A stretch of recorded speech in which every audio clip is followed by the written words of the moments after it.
Bismillah ar-Rahman ar-Rahim. Assalamu alaikum.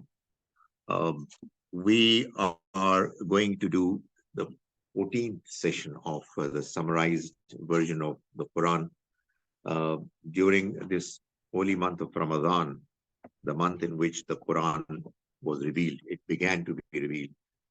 It is a good idea to be reminded through the Quran about the main themes of the Quran.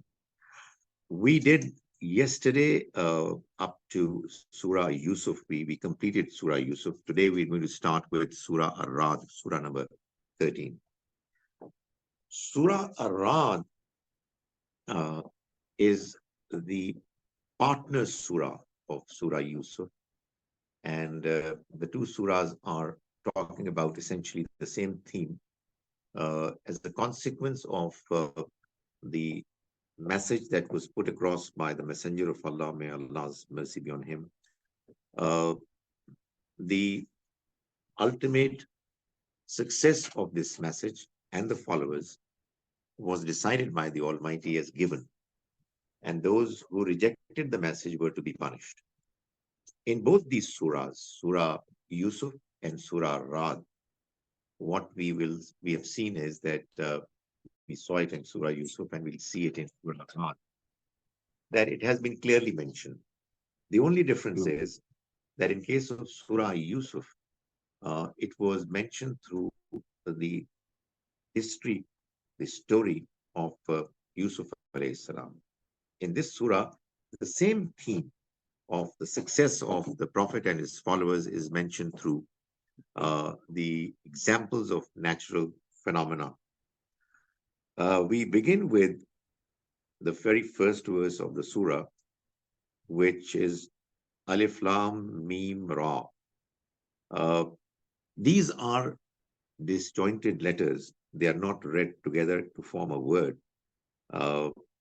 However, I've been emphasizing it over and over again that they do have meanings. The only thing is that they need to be investigated. But there is definitely another message that these letters are putting across, which is that if there are surahs that have the same disjointed letters, uh, they have something in common. Their themes are similar. So, interestingly, Surah Yusuf and Surah Rad are partners. However, Surah Yusuf began with Alif Lam Ra, and Surah Rad has begun with Alif Lam Mim Ra. Alif Lam Ra is common to both. However, there's an additional meme in Surah Rad. And it seems to me that probably this surah, on the one hand, has themes common with Surah Yusuf, as also with all those surahs that begin with Alif Lam Mim. Now, this is a very interesting, inviting area of investigation, which I'm sure serious students of the Quran must focus on to be able to get deeper and clearer understanding of the Quran. The first verse says, Alif Lam Mim Ra, and I always translate it as, this is Surah Alif Lam Mim Ra, Tilka Ayatul Kitab. These are the verses of the book, the awaited book, the book of the Almighty. Wallazi unzila ilayka min rabbika al-haq. And whatever has been revealed to you from your Lord is true, is the truth. What it means is that the Almighty is mentioning this fact himself. The way he has presented, anybody who wants to understand would know that it's the true message of the Almighty. When you read it, understand it, and if you get this confidence that it is the truth, then it will have an impact on you in the way you understand it. وَلَكِنَّ أَكْثَرَ النَّاسِ لَا يُؤْمِنُونَ. However, most people do not believe. That is, the people who were presented with this message when it was being revealed, most of them were not believing. Then we move on to verse 5. It has to be a selection, you can't read each verse. It says, وَإِن تَعْجَبْ عَجَبٌ قَوْلُهُمْ. And if you are amazed, then what really is amazing is the fact, surprising is the fact that they say, Aiza kunna turaban inna lafi khalqin jadid. Is it that when we are going to be reduced to dust, are we going to be created once again? So the disbelievers used to wonder what's going on. They used to criticize, ridicule, and ask, is it really true? True. So the Almighty is saying that if you were to be surprised by anything, the surprising thing is that these people are raising this question. أُولَٰئِكَ الَّذِينَ كَفَرُوا بِرَبِّهِمْ. These are the people who actually deny their Lord. They reject their Lord. That is, the one who created them, they are denying the possibility that he can recreate them. They are rejecting the possibility that he will hold people accountable for their deeds. وَأُولَٰئِكَ الْأَغْلَالُ فِي أَعْنَاقِهِمْ. And they are the ones who are going to have shackles upon their necks. وَأُولَٰئِكَ أَصْحَابُ النَّارِ. And they are the ones who are the deserving inhabitants of the fire. هُمْ فِيهَا خَالِدُونَ. They're going to live therein forever. We move on to now verse 17, where the Almighty is describing, as I said in the beginning, the outcome of this confrontation that was there between the believers and the disbelievers, and there was a struggle going on. The Almighty is mentioning that this struggle is going to culminate in the believers succeeding, and those who are rejecting the message, they're going to be eliminated. They will perish. And God has given the example of a natural phenomenon which was observed by people. They quite commonly knew what it was. Verse 17 says, Anzala minas samai man. He sends down from the sky water, rain. Fasalat awdiyatuhum biqadariha. And valleys flow according to their capacity. فاحتمل السيل زبدا رابيا. And the waves, the torrent, it carries rising foam. There's foam that you find appearing on the surface of water, particularly when there are floods. وَمِمَّا يُوقِدُونَ عَلَيْهِ فِي النَّارِ ابْتِغَاءَ حِلْيَةٍ أَوْ مَتَاعٍ زَبَدٌ مِثْلُهُ. And likewise, that which they heat in fire, desiring their jewelry and utensils to be cleansed, there again, there is foam, like the other foam. So when you see foam on the surface of water, it's visible. It seems to be prominent. However, كَذَلِكَ يَضْرِبُ اللَّهُ الْحَقَّ وَالْبَاطِلَ. That is how the Almighty gives the example of the truth and the untruth. فَأَمَّا الزَّبَدُ فَيَذْهَبُ جُفَانٍ. As for the foam, it vanishes, just disappears. وَأَمَّا مَا يَنْفَعُ النَّاسِ. But what is there to benefit humans? فَيَمْكُثُ فِي الْأَرْضِ. It stays on the surface of earth.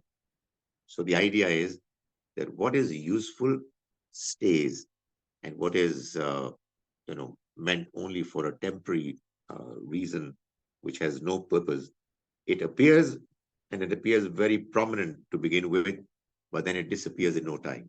So it has no life. كَذَلِكَ يَضْرِبُ اللَّهُ الْأَمْثَالَ. That is how God presents examples. This example is the example of the natural phenomenon. لِلَّذِينَ اسْتَجَابُوا لِرَبِّهِمُ الْحُسْنَى.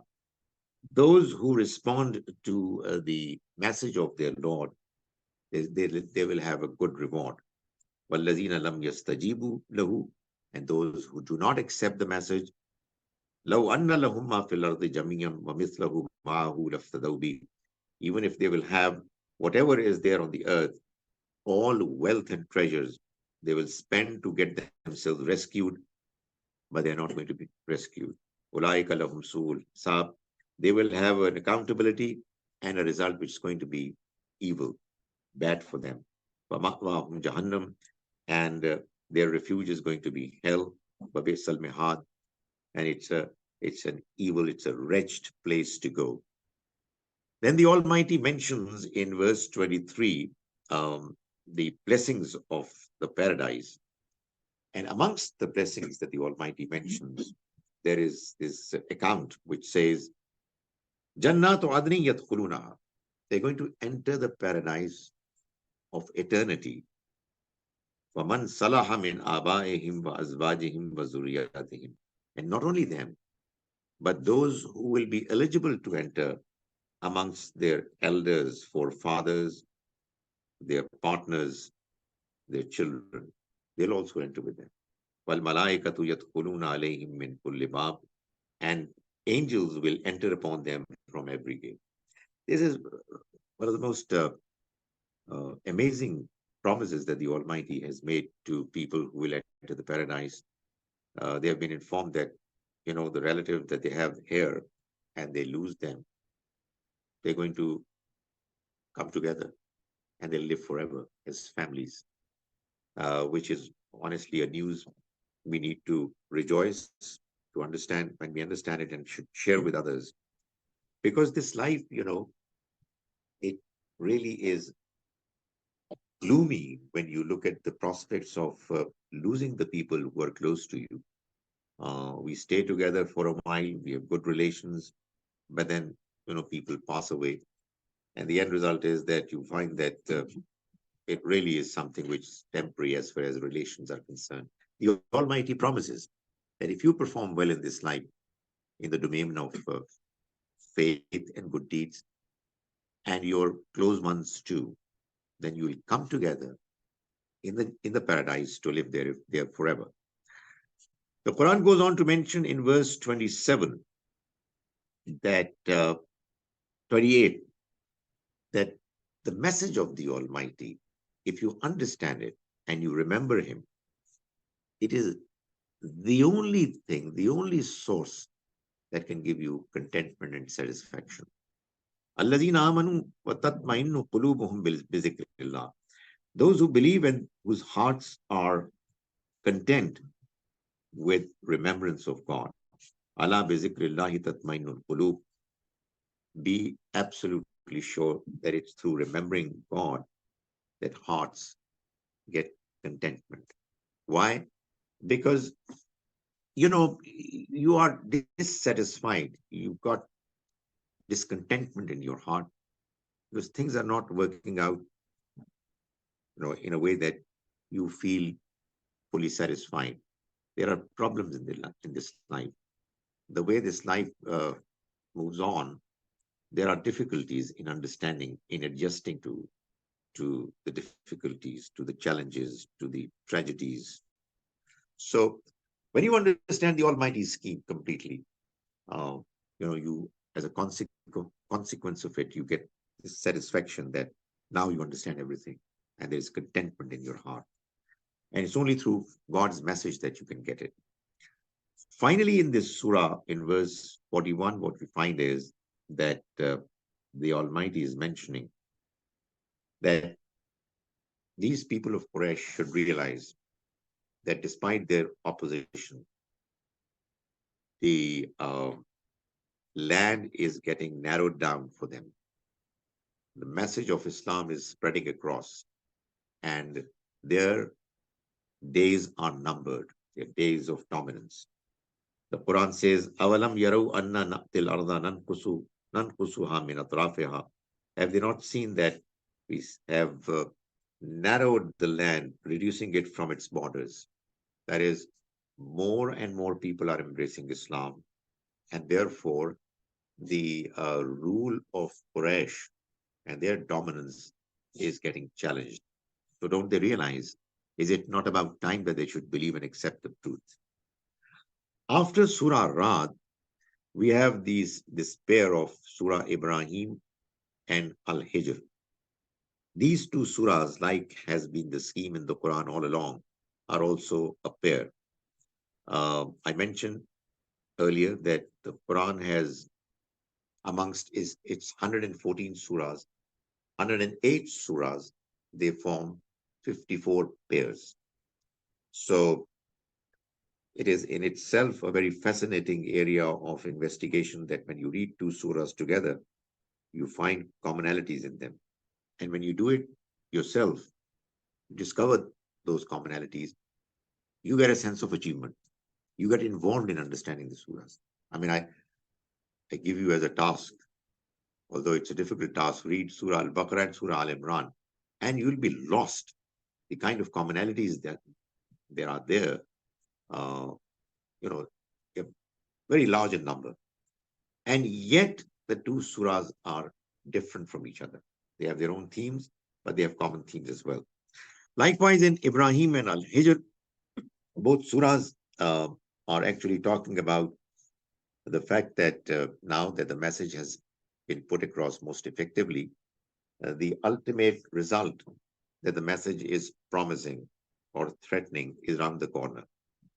However, the difference is that in one surah, Surah Ibrahim, uh, the focus is on convincing people in a way that there remains no excuse left for them. And in Surah Al-Hijr, what we find is that the Prophet ﷺ and his companions are being given comfort. They are being given the confidence that, your success is destined. The Almighty is going to make sure that this message it dominates.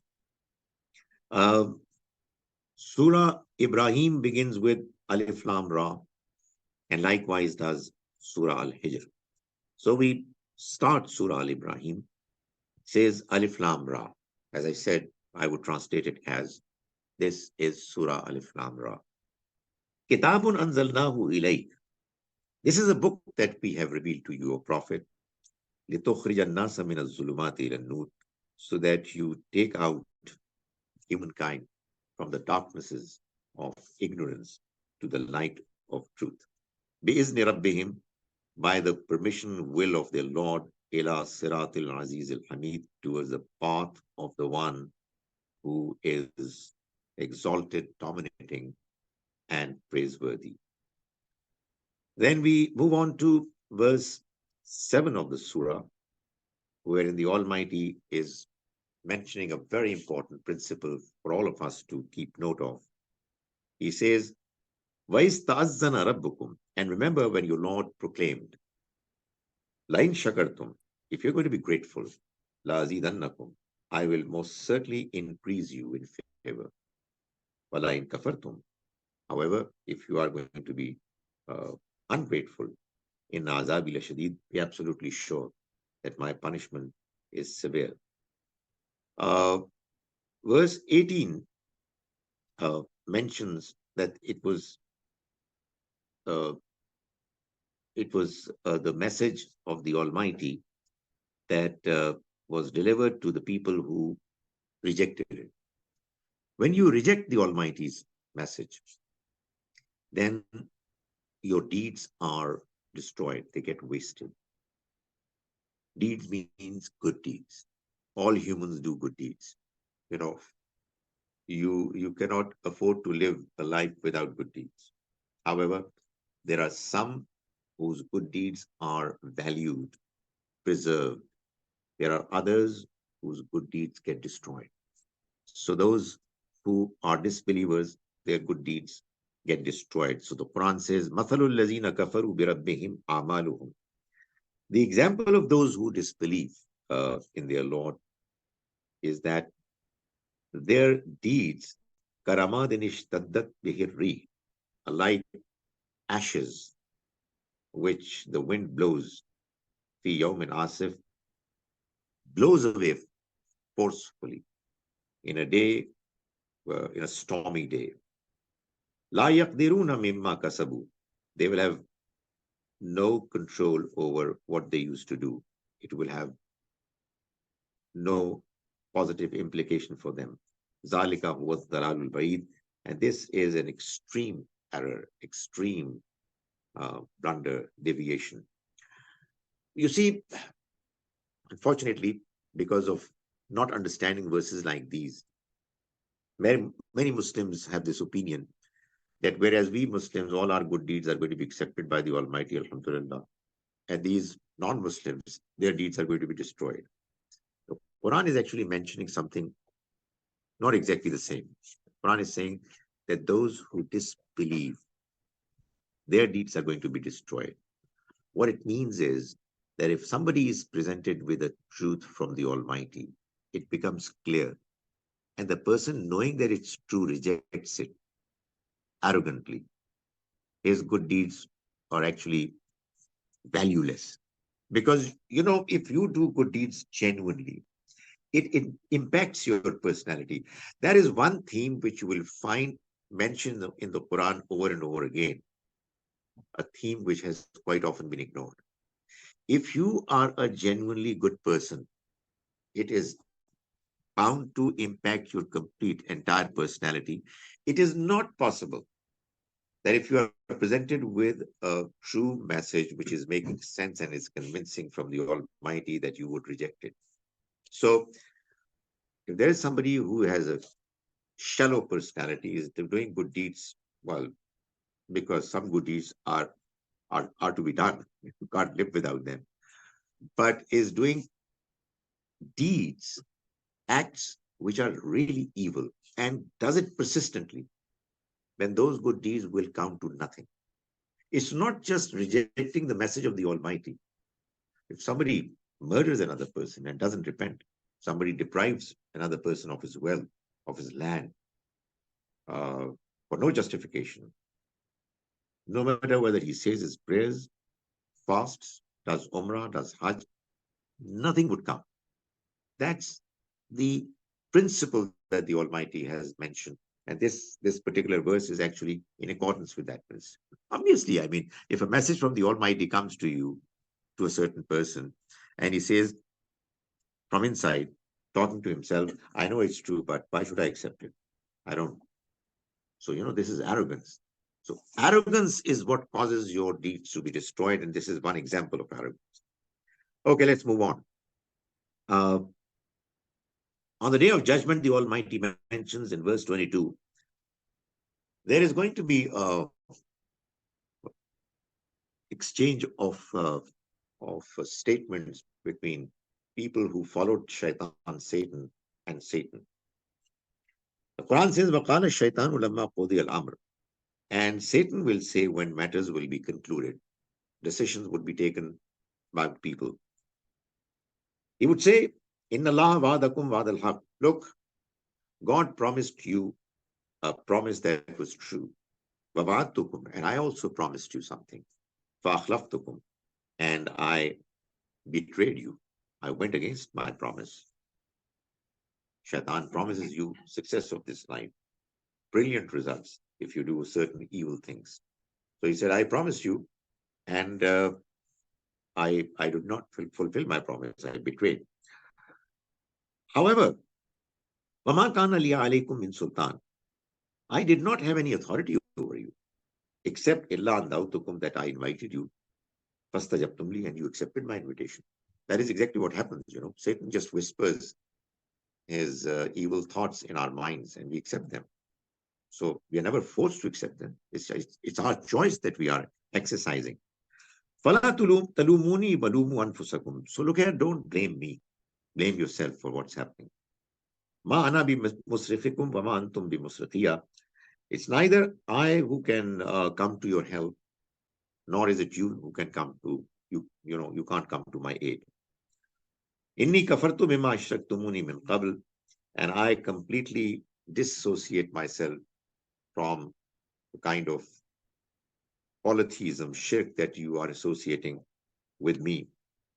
Inna zalimina lahum azabun alim. Indeed, the wrongdoers, the unjust, for them there is going to be painful punishment. So that's what the shaitan is going to do on the day of judgment.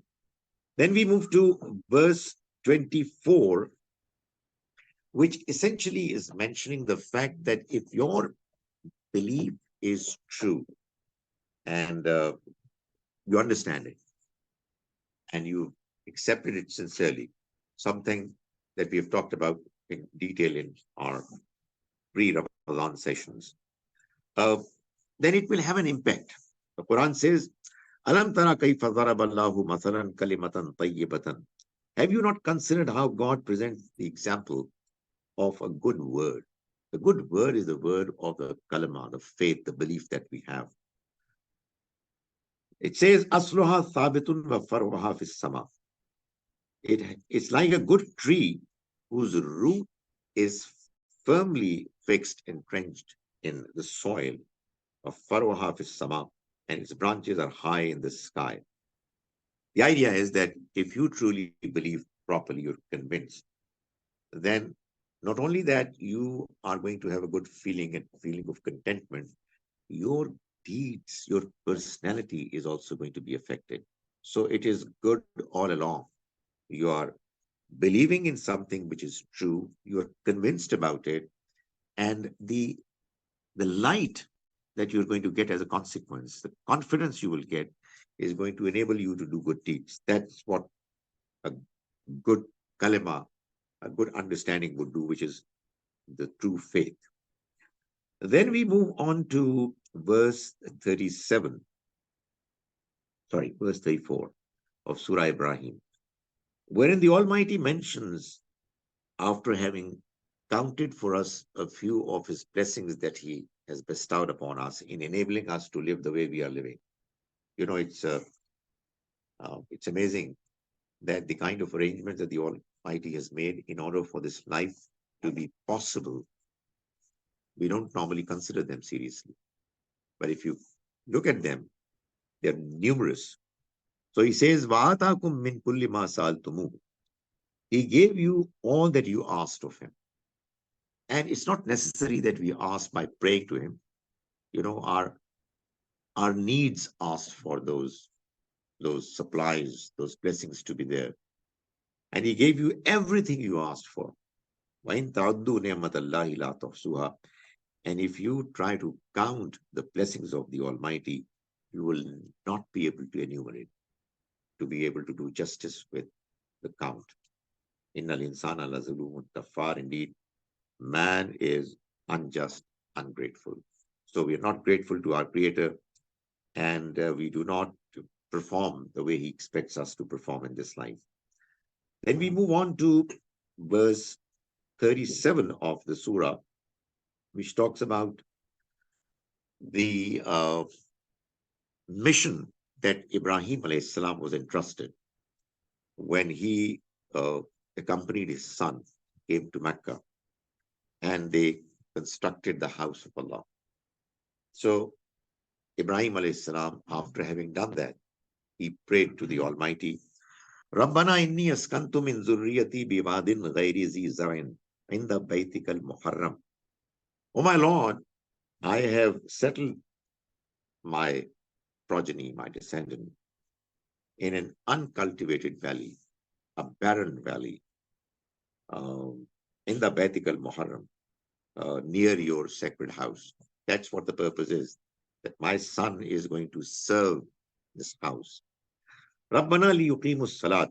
Oh my Lord, I've done it so that they should say the prayers regularly. Faj'al af'idatam minan nasi tahwi ilayhim. So please incline people towards this place. Warzuqhum min ath-thamarat, and provide them, feed them with fruits and their needs, provisions. La'allahum yashkurun, so that they are grateful. So what we can imagine is that this house of Allah was constructed by Ibrahim and Ismail alayhi salam. And after it was made, Ibrahim alayhi salam prayed to the Almighty that, I'm now leaving my son, my teenaged son here, and I'm going back. This is a barren soil. There are no provisions here. Please make arrangements for them and incline people towards this place. And as a consequence, they'll be able to live a reasonable life. So, this verse tells us that this was the first time they came there. The story that they came when Ibrahim was a toddler, was an infant, doesn't make sense. It goes against a clear mention of the Quran. They came here at the time when Ismail alayhi salam was a teenager and he helped his father in constructing the house of God. It's so very unfortunate that we sometimes accept a certain understanding as a religiously authentic understanding without even bothering to look at what the Quran is saying. And once there is an understanding that becomes religious and accepted by the society, oh my goodness, you just can't even speak against it, even though you're presenting the Quran to support your understanding. But that's what the truth is. And, uh, and let's hope this truth also gets across to people and they start believing in it. Then we move on to verse 40 of the surah, wherein we are informed that Ibrahim alayhi salam, when he had constructed the house, he prayed to the Almighty a prayer I'm sure we are all aware of. Most of us, when we say our regular prayers, we say this prayer in tashahud. Rabbi jalni muqima salati wa min zurriyati. My Lord, make me regular in my prayer, wa min zurriyati, and my descendants as well. Rabbana wa taqabbal dua. And oh my Lord, accept my prayer, my supplication. Rabbana firli wali walidayya. Oh my Lord, please forgive me and my parents, walil mu'mineen, and believers, yawma yaqumun hisab, the day the account is going to be established. By the way, this prayer was made long after, long after Ibrahim alayhi salam's father, Azar, the polytheist, was destroyed by the Almighty for his crime. And yet this great man is praying for his father. Something very different from the conventional understanding that we have, that we can't pray for the people who are disbelievers. So the Quran is very clear. You know, he was somebody who invited people to polytheism. He used to make idols. He was a worshipper of idols. And yet Ibrahim alayhi salam prayed for him because he had promised to pray for him. It is another matter that the Almighty eventually stopped him, but he stopped him after years of praying.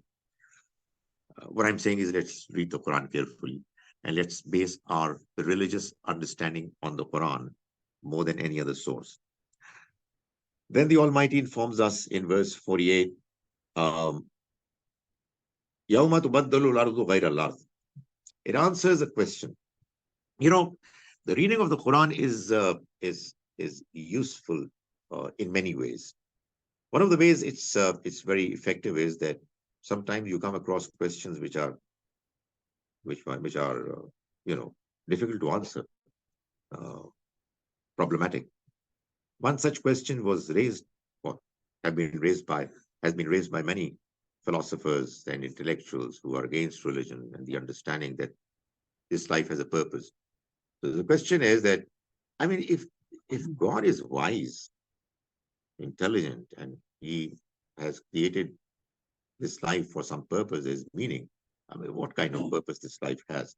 You are living in a very tiny part of this universe. This huge creation around you, all useless, worthless. There's no life there, nothing. So, it's a very impressive statement, you know. The Quran, you know, in its own style, just responds in a very simple way. Quran says, يَوْمَ تُبَدَّلُ الْأَرْضُ غَيْرَ الْأَرْضِ. The day this earth is going to be replaced by another earth, was samawat, as well as the heavens. In other words, don't worry. This whole existence space is actually there as a raw material for the life hereafter to actually be experienced here. The Almighty would need a lot of space to accommodate people in the hell as well as the heaven. Where is it going to come from? It's already there. In other words, you know, the plots have been assigned. The construction is going to take place very soon. So no worries about it. Okay, then finally, the surah ends by saying, Haza balagul linnas. This is a notification from the Almighty. It's a message that needs to be delivered. That is what the Almighty wants from us as well. This message has to be delivered. You don't have to convince anyone. You don't have to force the message down the throats of others. It has to be communicated. Balagul linnas for everyone, the entire humankind. This message is for everyone the Almighty has created, that is humans. وَلِيُنْذَرُوا بِهِ, and also because they get informed about it, and also because they get warned through it. وَلِيَعْلَمُوا أَنَّمَا هُوَ إِلَهٌ وَاحِدٌ, and so that they should know that there is only one Creator, God the Mighty, and no one else, who is the Creator and who is running the affairs of this world. وَلِيَذَّكَّرَ أُولُو الْأَلْبَابِ, and this message that needs to be put across so that people of understanding, they get reminded about the truth. Then we move on to the next surah, which is the partner surah of Surah Ibrahim, which is Surah Al-Hijr. This surah too begins with Alif Lam Ra. As I said, this is one indication of the fact that the two surahs form a pair. Alif Lam Ra, Alif Lam Ra. What does it mean? I can assure you, the more I try to investigate, the more I get convinced that all these letters have meanings. I've already mentioned about the fact that Noon has a meaning, fish. And Surah Noon, Surah Al-Qalam, the 68th Surah, has a mention of fish in its text. So don't have this wrong understanding about the Quran, that the Quran mentions a few things which nobody knows, nobody can know. Everything about the Quran can be known because the Quran tells us to read it with deep reflection, with a view to understanding it. How is it possible that on the one hand, he wants you to understand the Quran, and on the other, he places some verses which have no meanings? This is, this kind of contradiction can be found in humans, not in the Almighty, in the Creator. Alif Lam Ra. This is Surah Alif Lam Ra. Tilka Ayatul Kitab. These are the verses of the book of the Almighty, the Quran Mubin, which is the Quran, a clear Quran. See, the Quran is a clear book. This is what the Quran keeps telling us over and over again. And we keep telling each other that the Quran, no, we can't understand. It's not clear. It's difficult. It's not difficult. It's absolutely clear. How is it possible that the Almighty would send a message for you, for your guidance, and then he couches the message in a language which cannot be understood? Man, you've not put in the proper struggle, effort that the Quran deserves. Let's try it, and we'll find that the Quran is actually clear in the guidance that it sets forth to provide us. The next verse is Rubama yawaddul lazina kafaru. Very soon, those who have disbelieved, they will wish, law kanu muslimin, that they were Muslims, they had submitted to the Almighty. That's the message of this verse. But between the first verse and the second verse, there is a tragedy that I'm fond of talking about. Between the first verse of Surah Al-Hijr and the second verse, there is a demarcation of para, sea para. My goodness. It's one of those things that people, they are introduced to something that has got nothing to do with religion. They become accustomed to it, and they get emotionally attached to it. And you can't even talk about it. The Quran has 114 surahs. It has no siparas. The division of the Quran into 30 mechanically, divided parts is something that happened later. And the end result of this division is that people, they read the Quran without understanding it. And why should they not? This surah, the full surah, has been broken into two parts in a way that one verse belongs to the previous separa, and the next entire surah belongs to the next para. What's going on? But honestly, we should always protest politely. I mean, that's for sure. Indecency is not on. But, we must talk against things which are wrong. Try to help people understand. The fact is that if you don't do it, and people start accepting what is wrong, it becomes a part of your religion. And it becomes a part of culture. So I just wanted to point it out. Okay, let's move on. There's a very important verse in this surah, verse number 9. which I'm sure most of us already know about. Inna nahnu nazzalna zikra wa inna lahu lahafizun. Indeed, we have revealed this remembrance, the Quran, and we are its Hafiz guardians. So the Almighty made a firm vow, promise, that this Quran is not going to be allowed to be altered. It's God's book and is going to remain intact, fully preserved. The people of the book have a right to ask this question: why this stepfatherly, stepmotherly attitude towards the other books? The answer is, you see, all questions are good questions. We should not be upset at questions because they help us in understanding the plan of the Almighty more clearly. The only reason we react negatively is that we don't have the answers. So what else should we do? But I think the right approach should be that we say to somebody who's asked a good question that it's a good question. I don't know the answer, but I'll think about it. Uh, in the case of the earlier books, because in God's plan, there were more prophets to come. Therefore, if there were some people who altered some part of the text, no real serious damage done, because the later prophets would correct what was taken away, like Isa alayhi salam, Jesus Christ did. But imagine, the Almighty has decided that the Prophet sallallahu alaihi wasallam, who has brought the Quran, is the last prophet. No further prophets are going to come. Imagine that the Quran too was allowed to be altered.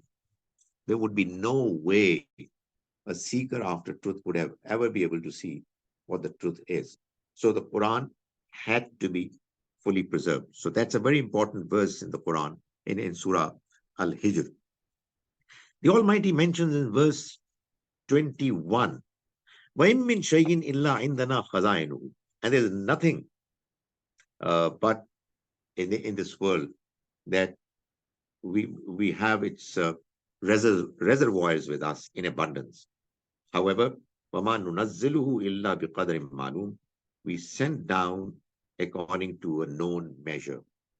You see, as I said earlier, what's mentioned in Surah Ibrahim, we humans, in order for us to survive, we need so many different elements of nature to come together to enable us to sustain our life and to flourish.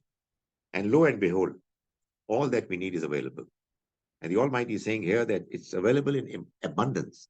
The only thing is that He provides humans in a way which is measured. Not everything is sent,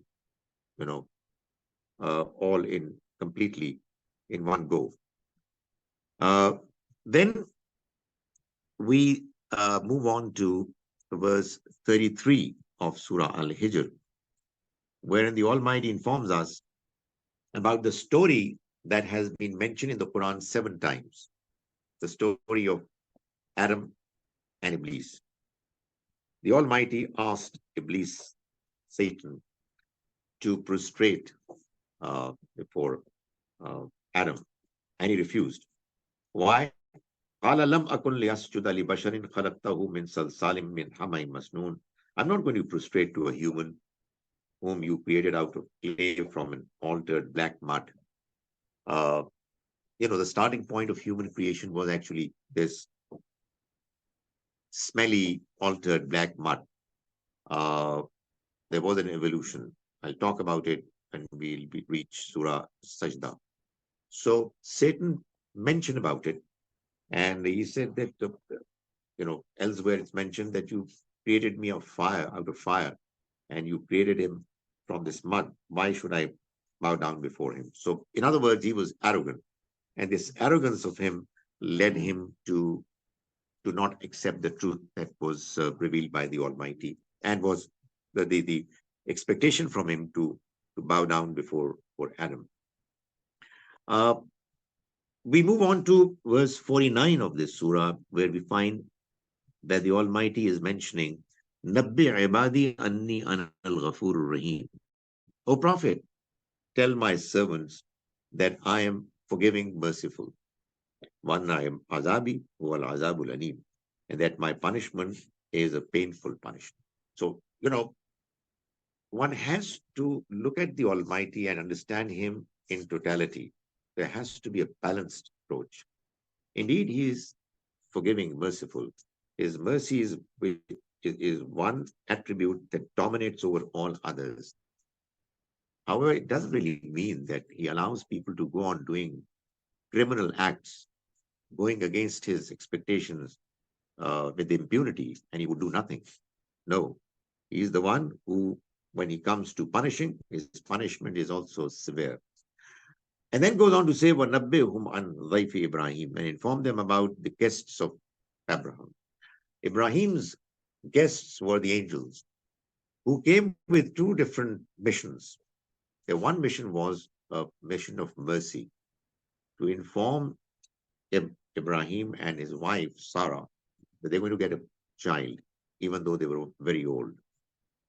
But on the other hand, the same angels had come with a mission to destroy the nation of Lut alayhi salam, Lot. So the angels were a manifestation of both aspects of the Almighty's attributes, His mercy as well as His preparedness to punish people when they go wrong.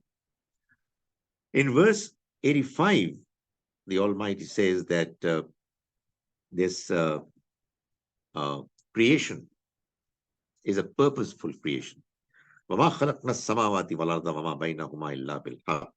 have not created the heavens and the earth and whatever is between them except for a purpose. And indeed, the time, the day of judgment is going to come very soon. So, O Prophet, just ignore and forgive them graciously. Don't be bothered by what they're saying. This life has a purpose. It's going to come to an end. There's going to be a day of accountability. If these people are not willing to realize it, it's their fault. Try to help them understand. But if they are not in a mood to understand, ignore them. Do not allow yourself to be bothered by their negative attitude. Verse 87 then goes on to comfort the Prophet ﷺ and his followers by telling them that, look here, it's true that we have provided these disbelievers with a lot of,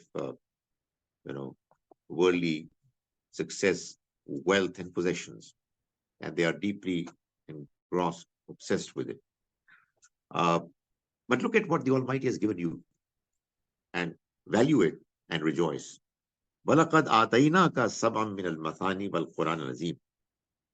We have instead given you 7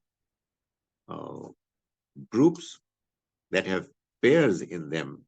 That is this great Quran.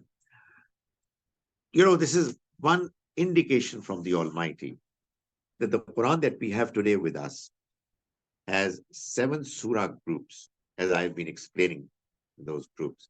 And each group has several surah pairs. So that's what this verse mentions, although obviously it has been understood differently as well. But this seems to be the most plausible explanation. The Quran is a great gift of the Almighty. It's a book of wisdom, it's a book of guidance, and the way it has been designed, it attracts all good humans, intelligent humans, if they properly understand what the Quran is saying and the way it's saying, the way the Quran is expressing itself. Finally, verse 99 is mentioning to the Prophet that, look here, keep doing your job, keep telling them what the truth is, and keep worshipping the Almighty. وَعْبُدْ رَبَّكَ حَتَّى يَأْتِيَكَ الْيَقِينَ. Keep worshipping your Lord until there comes to you the certainty of the reality that the message that you have brought about is going to ultimately succeed. And the certainty that you will get when you will meet your Lord, and your success, the real success of the next life would begin. Then we have Surah An-Nahl and Surah Bani Israel, the two pairs, surah pairs that are beginning, from now on. Surah Nahl is Surah number 16, and Surah Bani Israel, Surah number 17. Both form a pair. There are several aspects of these two surahs that incline you to believe that they are indeed forming a pair. They have three prominent topics that are common to both.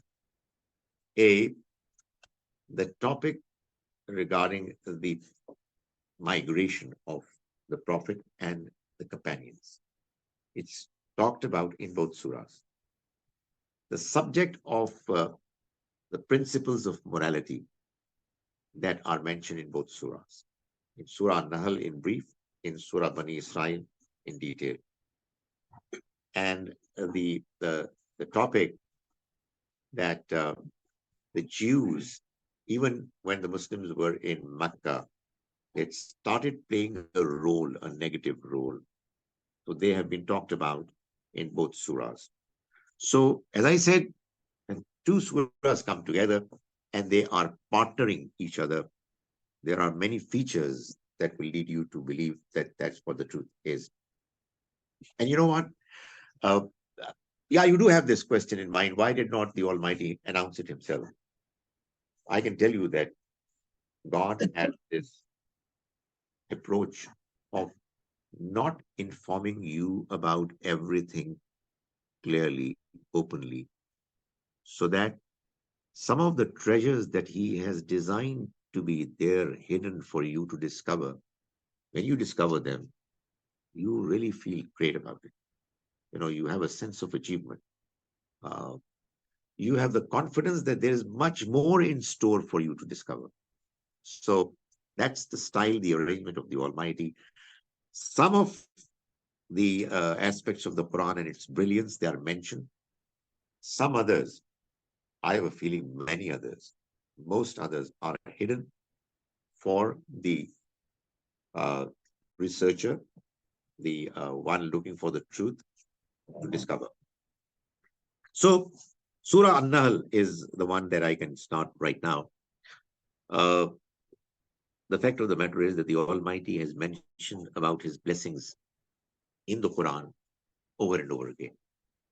And He's mentioned them in a way that, you know, you read those blessings, you do feel that indeed God is kind.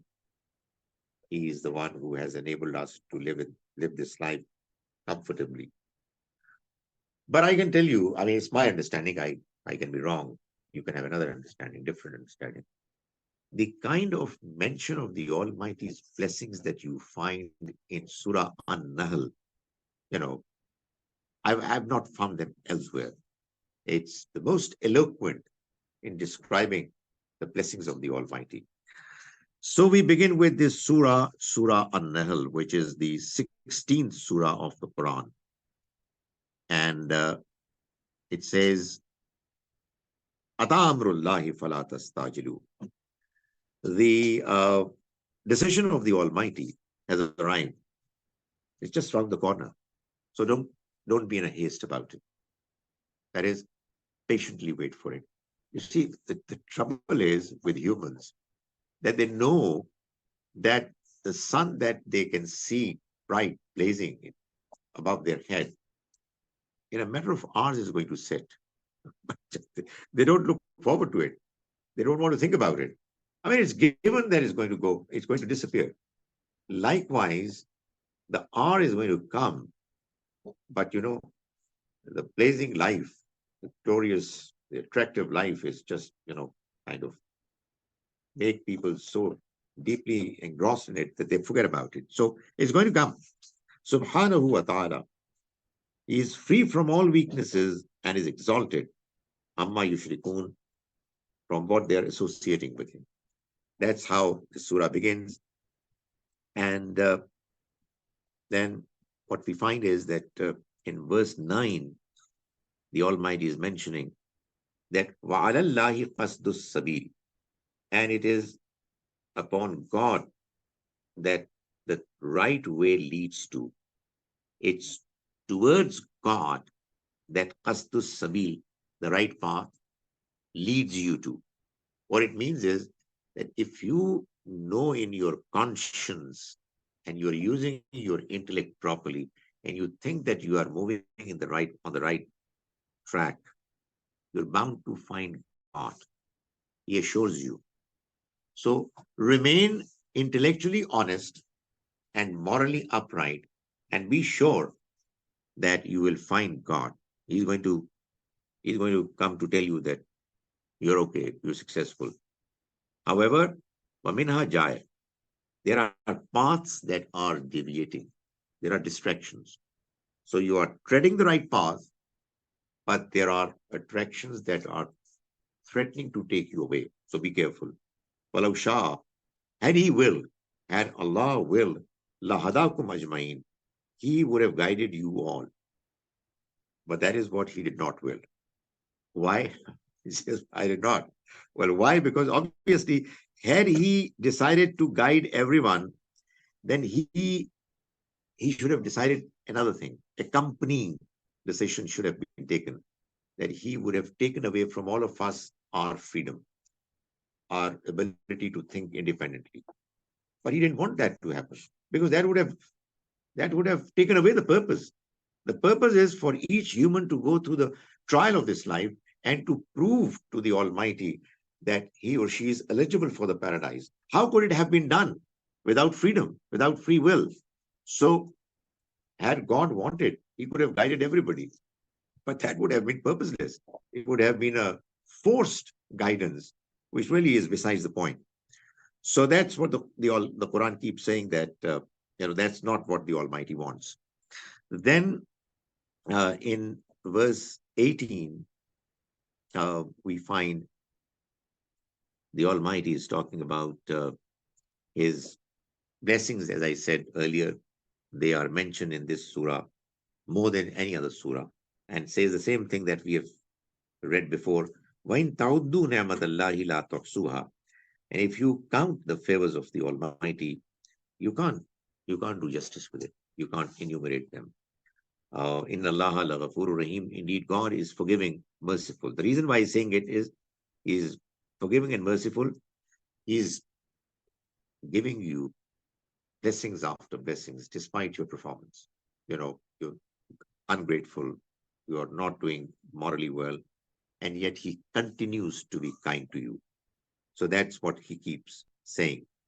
And then finally, the last verse that we'll do for today is verse 43 of this surah, wherein the Almighty is mentioning that وَمَا أَرْسَلْنَا مِنْ قَبْلِكَ إِلَّا رِجَالًا نُوحِي إِلَيْهِمْ. O Prophet, you are not the first one to come to guide people.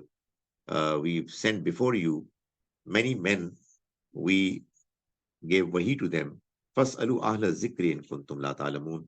So you ask the people of the message, the people of the book, if you don't know yourself. That is, don't be surprised that I'm delivering this message of the Almighty to you. This is not the first time that it's happening. There were many messengers who came before me. I am one from amongst them. The only thing is that I'm the last one in the series. If you don't know people of Makkah, ask the people of the book, ask the Jews, ask the Christians. They will tell you that there have been many prophets who have come before you, because this was another propaganda that people of Mecca used to raise, that why should we believe in a person to be God's messenger? Why should a human be a messenger? So they have been informed that, look, this is nothing new. It really has been a series, and I am a part of that series. Okay, inshallah, we will continue with this understanding of the Quran, summarized version, tomorrow and onwards. And the next, this surah towards the end, and the next surahs we'll do. May the Almighty enable us to understand the Quran properly and to get guided from it. Assalamu alaikum wa rahmatullahi wa barakatuh.